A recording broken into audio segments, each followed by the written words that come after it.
몇 주 전에 테이블 위에 파란색 시험지가 한 장 올려져 있었어요. 이게 뭐지? 보니까 우리 둘째 매스 시험지였습니다. 근데 제가 시험지를 이렇게 보니까 이게 채점이 돼 있는데 저의 예상을 뛰어넘는 점수가 거기 있는 거예요. 저도 목사이기 전에 아빠라서 이 좋음을 어찌할 수가 없겠더라고요. 그래서 우리 와이프한테 여보 봤어? 그랬더니 아내가 이렇게 한마디를 해요. 여보, 오늘 애나가 학교에서 이 매스 시험지를 선생님들이 막 나눠주는데 자기 순서가 올 때까지 손가락을 자기가 꼭 이렇게 하고 있었대. 그래서 여보 이게 뭐야? 그랬더니 이게 자기가 소원하는 것이 이루어진다는 이거는 표시인가 보죠. 저는 몰랐는데 그 얘기를 들으니까 마음이 저도 감동이 되더라고요. 그 점수가 감동이 되는 게 아니라 어린아이들에게도 소원하는 것이 있고 그것이 꼭 내 삶 가운데 일어났으면 하는 마음에 간절함이 있음을 제가 느껴지니까 괜히 저는 그게 좋더라고요. 여러분 믿으십니까? 기도하는 하나님의 백성들에게는 무엇이 있을까요? 응답이 있습니다. 저는 저와 여러분들이 단지 하나님께 기도하는 백성일 뿐만 아니라 우리의 기도를 들으시고 반드시 역사하시는 그 아버지에 대한 믿음이 날마다 자라가기를 주의 이름으로 축복합니다. 오늘 이제 여호사밧의 이야기를 마무리하려 해요. 여호사밧의 이야기의 마무리 가운데에 기도와 기도 응답의 역사가 이 역대하 20장에 기록되어져 있습니다. 지난주 우리가 함께 본 것처럼 이 역대하 20장 1절은 이렇게 시작하죠. 그 후에 모압 자손과 암몬 자손들이 마온 사람들과 함께 와서 여호사밧을 치고자 한지라.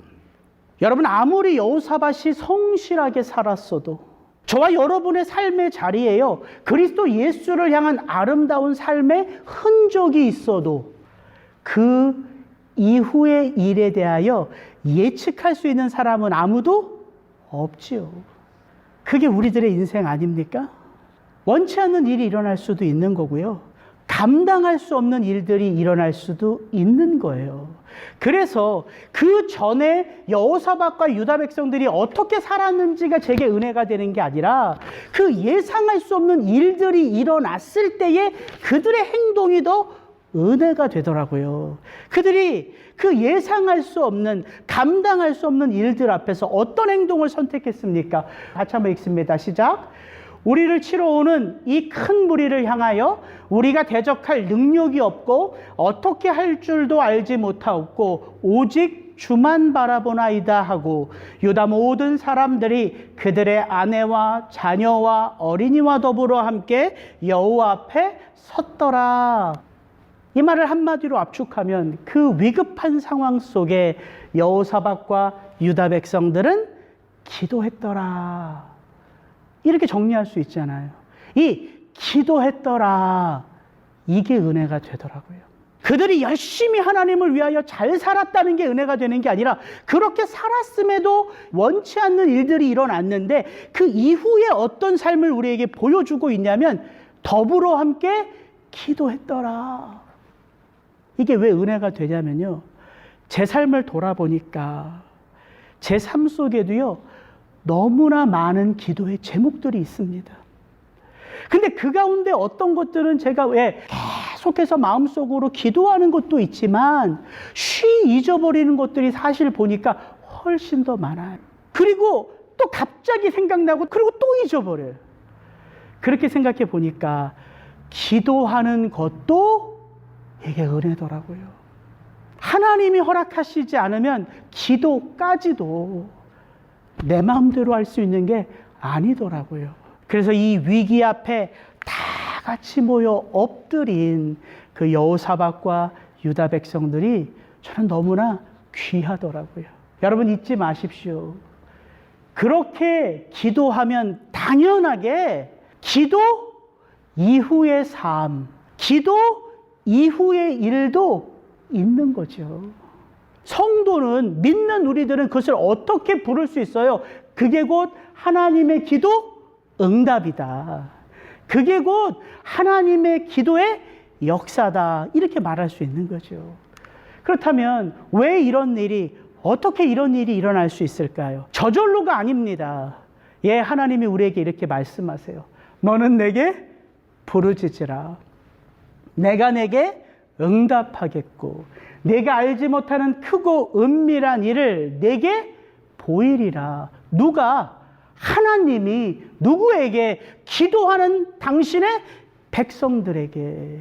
근데 더 중요한 건 이렇게 말씀하시는 하나님이 누군지도 예레미야는 이렇게 밝혀줘요. 우리에게 기도하라 말씀하시는 그분이 누구예요? 일을 행하시는 여호와, 그것을 성취하며 만드시는 여호와가 이르시되 너는 내게 부르짖으라. 그래서 기도에는요 반드시 응답이, 기도의 역사가 나타난다는 사실입니다. 오늘 여호사밧의 이야기를 마무리하면서 이 여호사밧과 유다 백성들이 받았던 이 놀라운 기도 응답의 역사를 여러분들과 나누면서 여러분의 삶을, 여러분의 기도의 자리를 한번 돌아보십시오. 지금 하나님이 나의 기도 가운데 어떻게 역사하는지 분명 하나님의 자취가 여러분에게 보일 것입니다. 오늘 말씀 14절 15절 같이 한번 읽습니다. 시작. 여호와의 영이 회중 가운데에서 레위 사람 야하시엘에게 임하셨으니 그는 아삽 자손 마따냐의 현손이요 여이엘의 증손이요 분하야의 손자요 스가랴의 아들이더라. 야하시엘이 이르되 온 유다와 예루살렘 주민과 여호사밧 왕이여 들을지어다. 여러분, 기도 응답의 역사, 이 첫 번째는요 여호와의 영이 임하심에, 이거예요. 근데 여러분 오해하지 마십시오. 오늘 제가 여러분들에게 기도 응답의 역사 5가지를 나눌 텐데 이것은 어떤 원리나 법칙이 아닙니다. 기도 응답의 3가지 비밀, 이런 건 없어요. 다만 오늘 이 역대하 20장의 본문 속에서 하나님이 일하시는 것을 함께 볼 때에 제가 이 5개로 정리한 것 뿐이니까 마치 이게 뭐 보물처럼 보실 필요는 없습니다. 첫 번째는 여호와의 영이 임하심에예요. 그리고 나서 어떤 일이 벌어졌어요? 야하시엘이 하나님의 뜻을 전하지요. 이게 첫 번째 원리란 말입니다. 하나님의 능력 없이는 해결할 수 없는 우리들의 삶의 자리에 하나님이 당신의 역사를 이루어 가실 때 하는 첫 번째는요, 하나님의 무엇을 계시한다? 뜻을 계시한다예요. 여호와의 영이 임하여 하나님의 뜻이 드러나는 거예요. 여러분, 우리가 무엇으로 거듭납니까? 성령으로 거듭나요. 우리가 성령 안에서 거듭나서 누구와 함께 삽니까? 성령과 함께 살아요. 그래서 우리를 성도라고 하죠. 왜 성령은 우리를 거듭나게 하고 떠나시지 않고 우리와 함께 하실까요? 성령이 아니고서는 아버지의 마음을 모르기 때문이에요. 그래서 우리가 성령 안에서 거듭나면 비로소 하나님의 뜻이 보이는 거예요. 비로소 하나님의 뜻이 우리 마음에 새겨지기에 그 뜻 가운데로 살아갈 수 있는 거예요. 그래서 하나님의 영이 가장 먼저란 말입니다. 근데 오늘 본문을 보면 여호와의 영이 회중 가운데 레위 사람 야하시엘에게 임했어요. 그리고 이 역대기 기자는 이 야하시엘이 누군지 그의 4대 손까지 언급하며 자세하게 언급하고 있어요. 근데 저는 여호와의 뜻이 이 기도하는 이 회중 가운데 임할 때 왜 여호사밧이 아니지? 왜 미가야나 예후 같은 선지자가 아니지?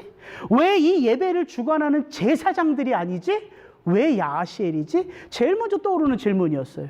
그래서 저는 이 야하시엘의 가문이 자세하게 소개되어져 있어서 이 가문이 뭔가 특별한 가문인가 보다.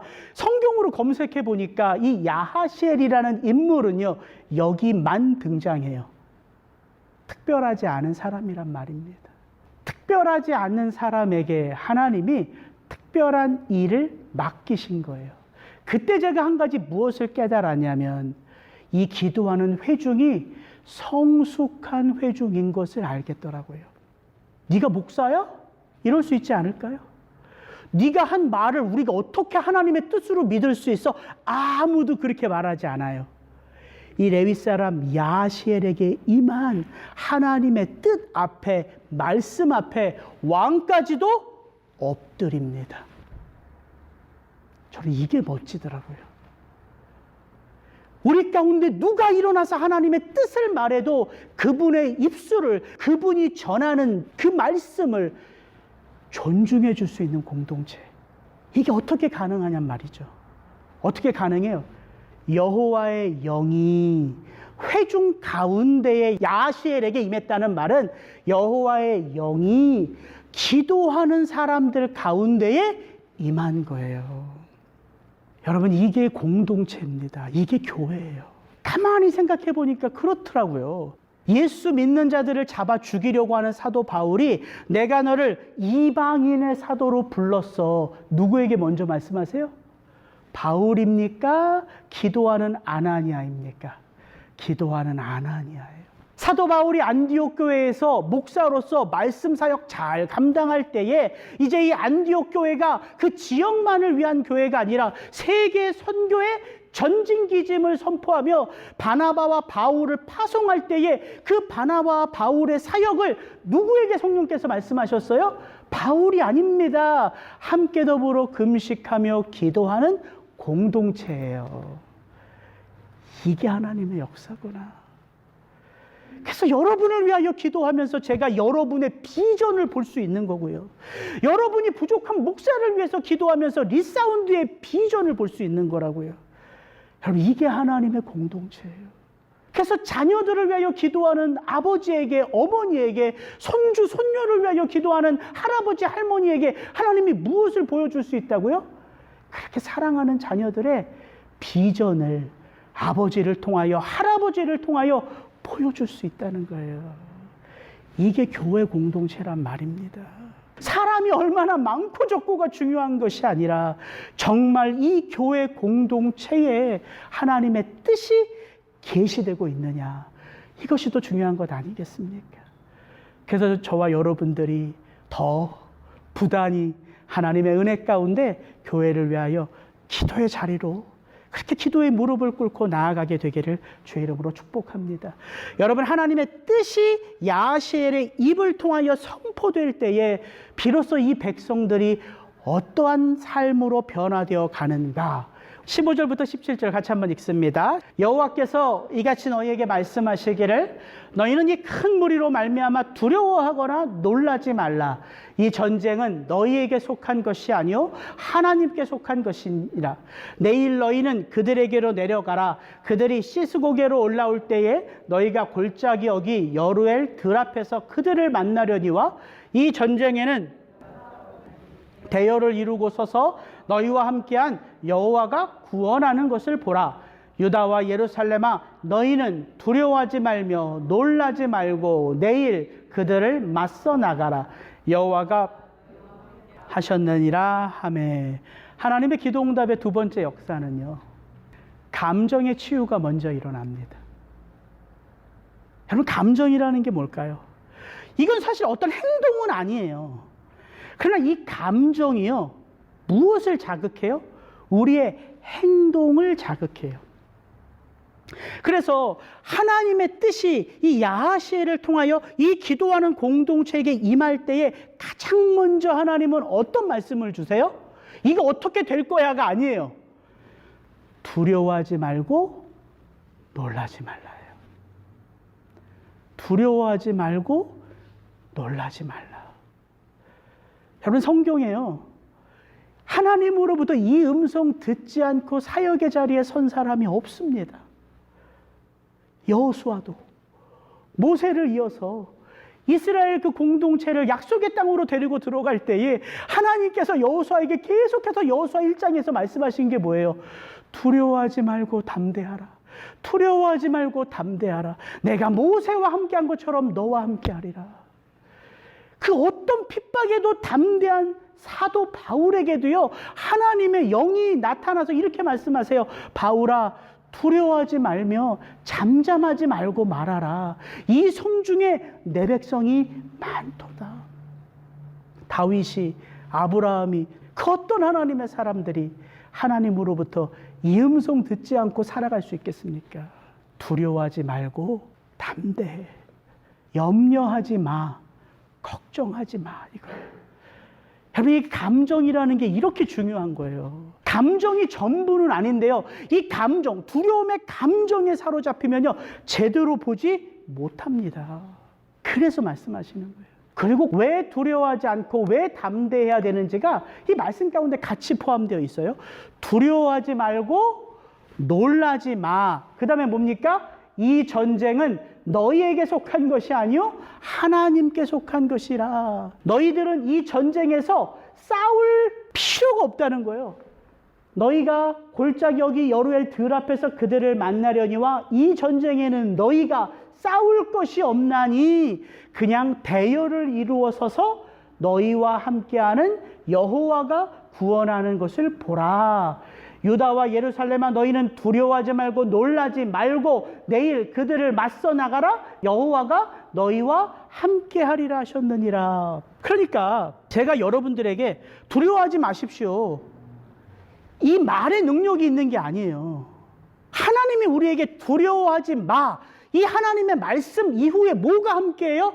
두려워하지 않아도 될 이유가 오기 때문이에요. 하나님의 백성들인 우리가 이 땅을 살아가면서 두려워하지 않아도 될 이유가 뭡니까? 내가 너희와 함께 하리라 해요. 이것 때문이에요. 이게 뭐예요? 임마누엘이에요. 임마누엘의 뜻이 내가 너희와 함께 하리란 뜻이에요. 이 임마누엘의 예수 그리스도의 역사가 우리와 함께하고 있음을 날마다 우리 가운데 알게 하시는 영이 여호와의 영이란 말이에요. 성령.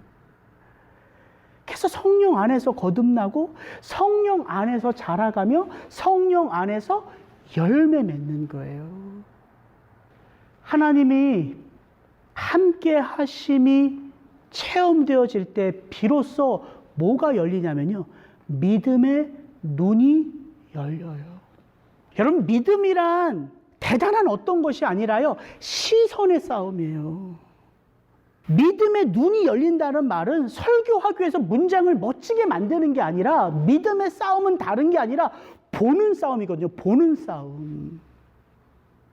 우리가 이 세상 속에서 살아가니까 우리보다 훨씬 더 큰 세상이 보이죠.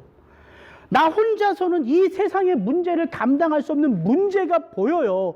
문제가 보이니까 어떤 감정이 들어와요? 두려움의 감정이 들어오는 거예요. 이 문제를 내 힘으로 할 수 없다는 생각이 나를 지배하니까 어떤 마음이 들어와요? 낙심의 마음이 들어오는 거예요. 두려움과 낙심이 나를 올가매니까 어떤 생각이 들어요? 나는 예배해도, 나는 기도해도 아무 능력이 없을 거다라는 사탄 마귀의 소리가 훨씬 더 나를 더 주장하는 곳으로 내 삶이 이끌어져 간다고요. 그래서 믿음은 다른 게 아닙니다. 눈을 여는 거예요. 영의 눈이 열리고 영의 귀가 열리는 거예요. 그 말은 다른 게 아니라 영의 눈이 열려야지만 뭐가 보일까요? 이 커다란 이 세상의 문제 뒤에 뭐가 있음이, 하나님이 더 큰 다스리심이 있음이 보이는 거라고요.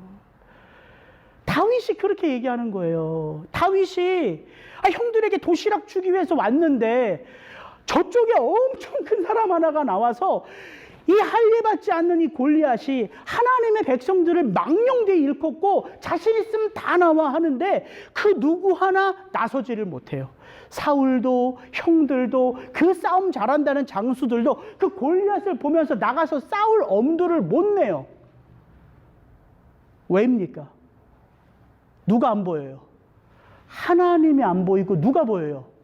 자기보다 1.5배 더 큰 골리앗이 보여요. 근데 이 전쟁터에 형 도시락 갖다 주러 나아간 다윗은 골리앗이 보여요? 하나님이 보여요? 하나님이 보여요. 다윗이 특별했습니까? 아니요. 하나님이 다윗에게 믿음의 눈을 열어주셨기 때문이에요. 믿음이란 하나님이 누구신지 내가 누군지를 보는 게 믿음이에요. 그래서 보십시오. 이 전쟁이 누구에게 속한 것인가? 하나님이 말씀하세요. 이 전쟁은 여호와께 속한 것이다. 오늘 20장 1절이 어떻게 시작해요? 그 후에 모압, 암몬, 에돔 족속들이 연합하여 누구를 치러 온지라? 여호사밧을 치러 온지라. 이게 세상의 눈이란 말이에요. 세상은 연합해서 여호사밧 남유다를 치러 왔어요. 근데 하나님이 믿음의 눈을 열어주시면서 이 전쟁은 어떤 전쟁이다? 내게 속한 내 전쟁이다. 믿음은 다른 게 아니에요. 하나님과 내가 어떤 관계 속에 있는지를 보는 거예요. 그것부터 열려요. 내 마음속에 두려움과 근심과 염려가 풀 죽듯이 싹 사라지면요, 믿음의 눈이 열리고 무엇부터 보이냐면 문제가 보이는 게 아니라 문제 너머에 계신 하나님이 보이신다고요. 그게 믿음의 역사란 말입니다. 그래서 우리가 너무 잘 아는 믿음장 히브리서 11장 어떻게 시작해요? 믿음은 바라는 것들의 실상이요, 보이지 않는 것들의 증거니 선진들이 이로써 증거를 얻었느니라. 그 다음 절 같이 읽습니다. 시작. 믿음으로 모든 세계가 하나님의 말씀으로 지어진 줄을 우리가 아나니. 이 세상이 하나님의 통치와 다스림으로 이끌어지는 것을 무엇으로 알 수 있다? 지식으로 알 수 있다 아니란 말이에요. 연구로 알 수 있다 아니란 말입니다. 경험으로 알 수 있다 아니란 말이에요. 무엇으로 알 수 있다? 오직 믿음으로 알 수 있다. 근데 참 재미있는 게 히브리서 11장을 여러분 쭉 읽어보셨잖아요. 읽어보시면 믿음이 무엇입니다 한마디도 없어요. 대신 믿음의 사람들이 어떻게 살았는지만 나와요. 마치 이렇게. 믿음으로 아벨은 가인보다 더 나은 제사를 하나님께 드리고, 믿음으로 에녹은 하나님을 기쁘시게 하는 자란 증거를 받았고, 믿음으로 노아는 하나님의 방주를 경외함으로 지어 그 집안을 구원하고, 믿음으로 아브라함은 부르심을 받았을 때 갈 바를 알지 못하고 순종함으로 나아가고, 믿음으로 모세는 바로의 공주의 아들이라 칭함받기를 거절하고 도리어 하나님의 백성과 함께 고난받기를 더 좋아하고, 믿음에 대해 다른 말을 하지 않고요, 믿음으로 하나님의 사람들이 어떻게 살았는지를 말해준단 말이에요. 히브리서 11장의 결론은 우리에게 무엇을 주는 결론이냐면, 이 사람들 다 이야기하는 게 결론이 아닙니다. 하나님이 우리에게 그 말씀을 주신 이유는 이것 때문이에요. 믿음으로 형욱이는, 믿음으로 김장로님은, 믿음으로 나 집사님은 그 하나님이 지금 부르신 그 부르심의 자리에서 무엇을 하도록 알게 하시기 위함이란 말입니다. 믿음이 들어오면 하나님이 보이고 내가 보여요. 그 하나님이 보이기 시작하면요, 뭐가 보이냐면요, 적이 보이고 우리가 보여요. 이게 믿음의 역사예요. 나를 두렵게 하는 세상이요, 하나님을 봄과 동시에 내가 다스려야 할, 내가 섬겨야 할 세상이고 이웃인 것을 보게 된단 말이에요. 그래서 오직 믿음인 거예요. 오직 의인은 믿음으로 말미암아 살리라. 하나님과 함께하는 삶이 기도의 응답이고 역사란 말이죠. 그 믿음의 눈이 여호사밧을 띄게 하고 이 유다 백성들을 띄게 하니까 어떤 일이 일어났는가? 18절 19절 같이 읽습니다. 여호사밧이 몸을 굽혀 얼굴을 땅에 대니 온 유다와 예루살렘 주민들도 여호와 앞에 엎드려 여호와께 경배하고, 그앗 자손과 고라 자손에게 속한 레위 사람들은 서서 심히 큰 소리로 이스라엘 하나님 여호와를 찬송하니라. 두려움 가운데 있는 백성들이 기도했고, 기도하는 회중 가운데 여호와의 영이 임하여 하나님의 뜻이 선포되고, 이 전쟁이, 이 사건이, 이 문제가 무엇을 의미하는지를 다 알게 해주시니까 그 다음에 어떤 모습이 보여요? 여호사밧이 몸을 굽혀 얼굴을 땅에 대고 엎드리니, 이스라엘 백성들이 여호와 앞에 엎드려 경배하고, 그앗 자손 고라 자손 속한 레위 사람들이 이스라엘의 하나님 여호와를 찬송하더라. 이거 한마디로 하면 이들이 뭐 했다? 월십, 예배했다는 거예요. 예배하다라는 히브리어 샤하, 아바드라는 단어는요, 예배하다란 뜻이 아니라요. 원래 그 의미는 뭐냐면 엎드리다 부복하다예요. 누가 엎드릴까요? 종이 주인 앞에 엎드리는 거예요. 종이 주인 앞에서 납작 엎드려 부복하는 거죠. 왜? 제게 말씀만 하십시오. 그죠? 이게 종과 주인의 관계란 말이에요. 근데 예수님은 이 종과 주인의 관계를 우리에게 말씀하지 않고 내가 너희를 종이라 하지 않고 친구라 하리라. 종은 주인이 하는 일을 알지 못하나 너희는 안다. 이게 예수님과 우리와의 관계란 말이에요. 하나님이 당신의 뜻을 이 땅 가운데 선포하실 때 우리에게 당신의 뜻을 감추시는 것이 아니라 드러내 주신다고요. 그래서 하나님의 뜻이 바르게 선포되는 곳에는 어떤 역사가 일어나요? 참되게 예배하는 역사가 일어난단 말이에요. 여러분 역대하 20장을 집에 가셔서 찬찬히 다시 한번 읽어보십시오. 이 역대하 20장에는 뭐가 나오냐면요. 하나님 앞에 언제 어디에서 예배가 드려지고 있는지 역대하 20장 1절부터 마지막 절까지 이게 자세하게 언급되어져 있어요. 언제 어디에서 예배가 드려지는지. 여러분 여호와의 뜰 앞에 이스라엘 백성과 여호사밧이 모였습니다. 왜? 모압, 암몬, 에돔 족속들이 쳐들어와 이제 전열을 갖추고 있다는 소식을 들었기에 그들이 여호와의 전 뜰 앞에 서서 여호와 앞에 엎드려 기도했습니다. 그거 뭐예요? 납작 엎드려 기도했어요. 뭐예요 그거? 예배입니다. 그죠? 기도하는 그들 가운데 여호와의 뜻이 계시되고 이 전쟁이 우리가 싸우는 전쟁이 아니라 여호와께 속한 전쟁인 것을 그들이 알게 되니까 그들이 다시 엎드려 찬송하며 경배하며 하나님을 높여드렸어요. 그거 뭐예요? 예배입니다. 그렇게 그 뜻을 받고 이제 이스라엘 백성들이 여호와가 나가라고 하니까 그 아침에 일찍 일어나서 전열을 갖추어 나가려고 하는데 여호사밧이 찬양대를 조직합니다. 그래서 군사들 앞에 찬양대를 세워서 찬송을 하며 전쟁터로 나아가요. 찬송을 하며 나아가요. 이거 뭐 한 거예요? 예배입니다. 그 전쟁터에서 그 찬송이 울려 퍼질 때 하나님의 역사가 일어나서 서로가 서로를 다 죽여요. 그리고 나서 그들이 그 전리품들을 다 거둬들여요. 그리고 20장 26절에 넷째 날에 그 전리품을 거둬들이는 무리가 부라가 골짜기에 모여서 거기서 무엇해요? 여호와를 송축하며 예배합니다. 그 전리품을 다 거둬들인 다음에 그들이 이제 예루살렘으로 돌아올 때 그들이 어떻게 합니까? 그들이 비파와 수금과 나팔을 합주하고 예루살렘에 이르러 여호와의 전에 나아갑니다. 뭐 하기 위하여? 예배하기 위하여. 언제 예배가 드려집니까? 승리 후입니까? 아니죠. 문제가 있는 그 삶의 자리에서부터 승리 후 돌아오는 그 순간까지 이스라엘 백성들 삶의 전체 뭐가 이들을 이끌고 있어요? 예배가. 이게 오늘 우리에게 주는 도전이란 말입니다. 여러분 지금 낙심되고 여러분 지금 두려움 가운데 있고 근데 여러분 지금 뭐 하고 계세요? 예배하고 계시잖아요. 이게 뭐예요? 하나님이 일하심의 응답이란 말입니다.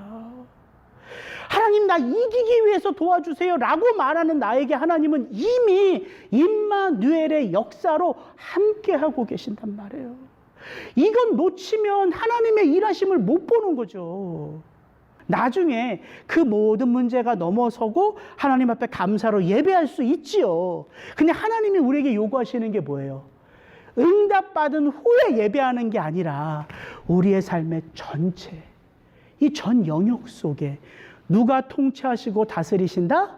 나의 아버지가. 그것을 인정하는 게 예배란 말입니다.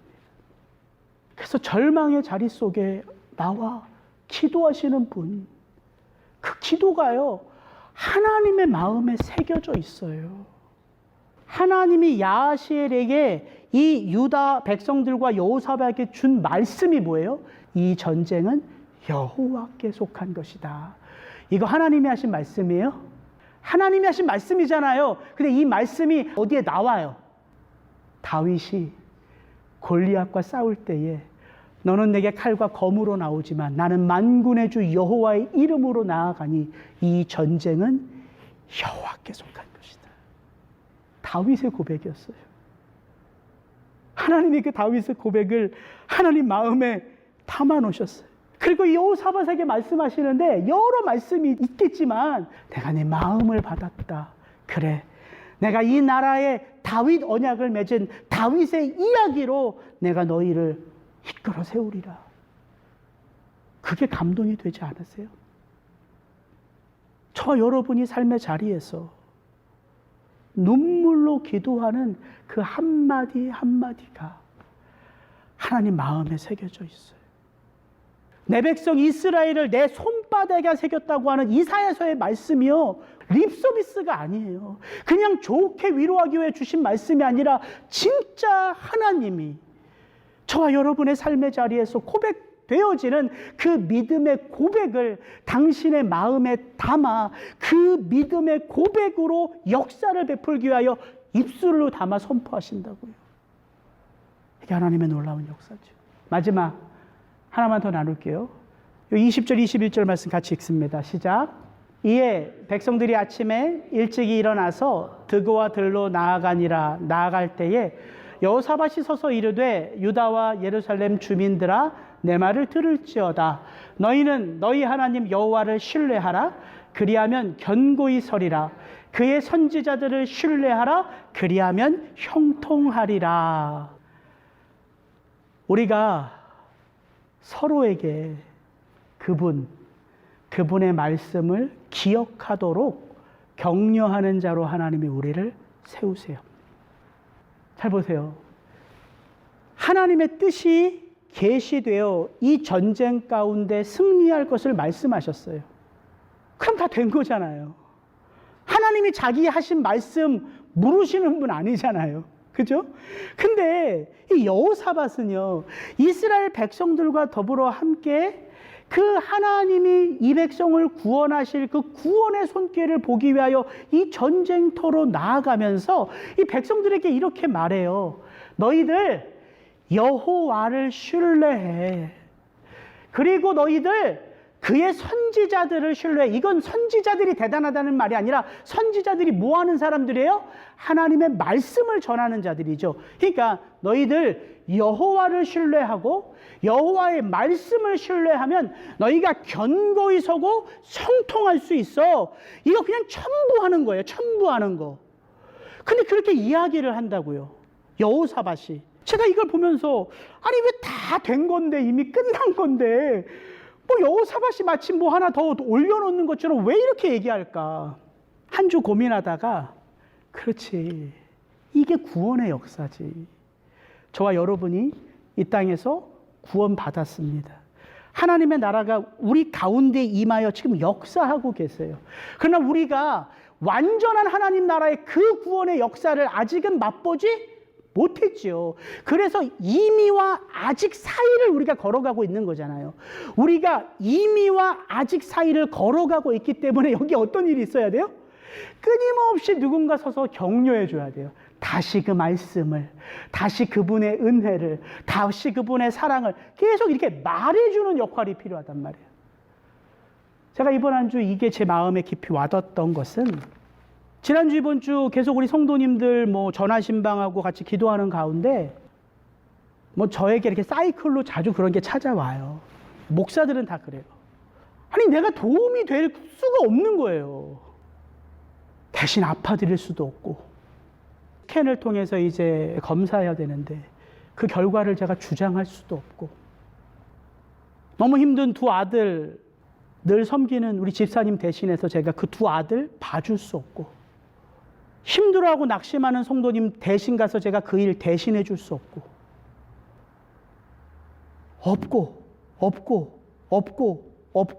없고 하물며 제 아내 아픈 것까지 제가 어떻게 해줄 수도 없고, 제 아이들 공부 못하는 것까지 대신해서 어떻게 해줄 수 없고, 이 없고가 계속 한 주, 두 주 제 마음을 계속 누르는 거예요. 그렇다고 기도를 포기할 수 있는 것도 아니고, 그렇다고 어떻게 할 수 있는 것도 아니고, 하나님 도대체 나는 뭡니까, 하나님? 내게 원하시는 게 하나님 뭡니까? 누군가 하나님이 하실 그 구원의 역사를 옆에서 계속 이야기해 줘야 된다는 거예요. 하나님이 하실 것입니다. 성도님 지쳐있지만 하나님이 다시 손잡아 주실 것입니다. 성도님 지금 낙심되지만 하나님이 그 미래를 주장하실 것입니다. 누군가 이렇게 얘기를 해줘야 된다는 거예요. 이게 구원을 이루어가는 우리들의 공동체란 말입니다. 이걸 하나님이 저한테 알려주시는 거예요. 그렇지. 나도 뭔가 할 역할이 있구나. 저를 되게 위로하는 말씀이었어요. 마찬가지로 여러분들이 저를 그렇게 위로해주는 공동체로 서 계시잖아요. 죄송해요. 이게 비밀을 얘기해서. 우리 권사님들이 자주자주 막 이렇게 챙겨주세요.